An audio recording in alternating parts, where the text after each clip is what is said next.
Adam Gadon, the so-called American Al-Qaeda who proclaimed himself the media maven, if you will, for Al-Qaeda and was helping to produce a lot of these so-called Al-Qaeda videos that were all over the internet that made Al-Qaeda look really bad and made the Muslims look bad. Should you fail to comply in full, we will deem it sufficient justification to continue to fight and kill Americans.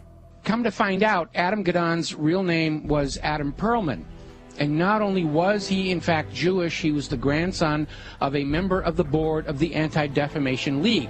And if you've been following the history of the Anti-Defamation League, you will find out they've been very much involved in covertly supporting a lot of these so-called American Nazi movements. In fact, all the way back, just about the time of World War II, there was this scandal where the head of the American Nazi Party, which had a total membership of like 6, and yet they were getting all this press, was arrested for embezzling from his sponsors, which turned out to be the ADL, so that kind of blew up in their faces. So anyway, we have Adam Perlman, and he's been going around saying, I'm Al-Qaeda, I'm Al-Qaeda, see, I got a turban on my head, I'm a terrible Muslim, gotta hate me, gotta be afraid of me, and of course everybody's laughing at him now because we all know who he is. Okay, so they have brought in the understudy, and there is a new American Al-Qaeda named Yosef Al-Khattab.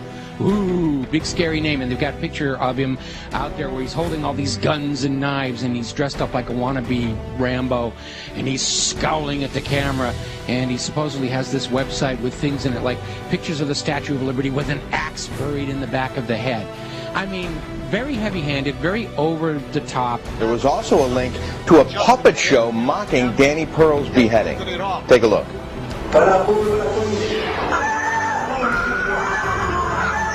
Oh, that's awful. You know, just looking more like a movie prop than anything else here.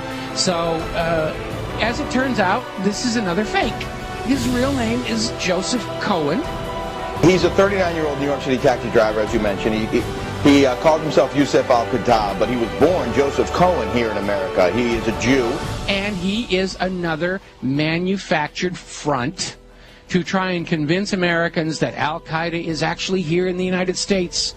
And this is why we've got to be doing this, doing surveillance on the American people and reading their email and listening to their phone calls and all this stuff, because you never know when we're going to get into a situation with the American Al-Qaeda. And it's all a front. It's a fake. He's up there. He's there to try and create an enemy that doesn't really exist in order to justify the totalitarian treatment of the American people and to encourage us to go and attack them before they kill us. They're already here on the home front. We've got to go bomb those gosh darn Muslims, because they're infiltrating America, and they're ripping tags off of couch cushions, and they're causing global warming, and we've got to go and it's nonsense. It's all war propaganda.